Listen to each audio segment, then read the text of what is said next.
Hello, GW political junkies. Welcome to Colonial Crossfire, the top headlines. I'm Jessica Nix, here to give you the top news of the week. First up, Senator Kamala Harris has dropped out of the presidential race. Harris told aides on December 3rd in an all-staff call that she would be ending her campaign after she realized her campaign did not have sufficient financial resources to carry her to the primary elections. After gaining ground in the polls this summer, her campaign lost its momentum in the fall, even though she is already qualified for every debate, including the upcoming December debate.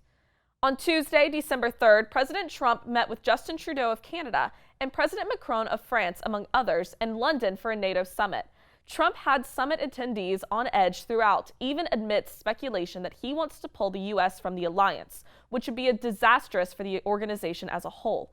The meeting marked the 70th anniversary of NATO, but Trump took the spotlight, spending time answering questions about an array of topics, ranging from North Korea to his own impeachment.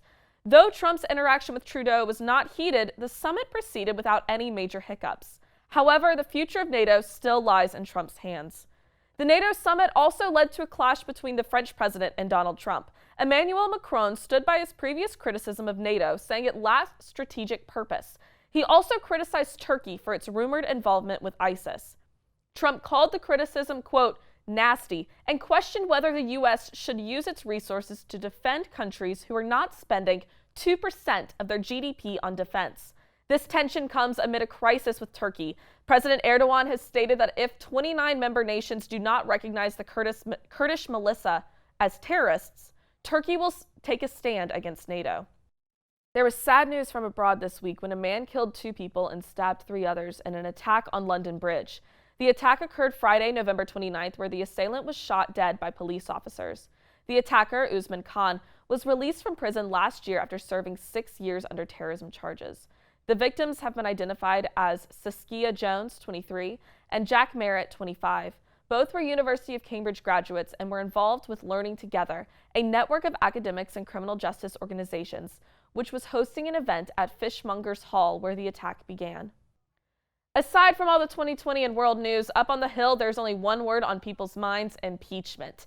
This week has been full of news from the House of Representatives as they have continued with the impeachment trial. On December 3rd, the House released the 300-page impeachment report, which will serve as the outline for articles of impeachment. On December 4th, Democrats called legal scholars to testify, and Republicans called GW law professor Jonathan Turley. While Turley was reluctant to call the president's actions impeachable, the scholars called by the Democrats said that Trump's actions do qualify for impeachment. On December 5th, Nancy Pelosi said that the House will move forward with drawing up the articles of impeachment. That's all for this week, and thank you for tuning in. Good luck on finals, GW, and happy holidays. We'll see you next semester.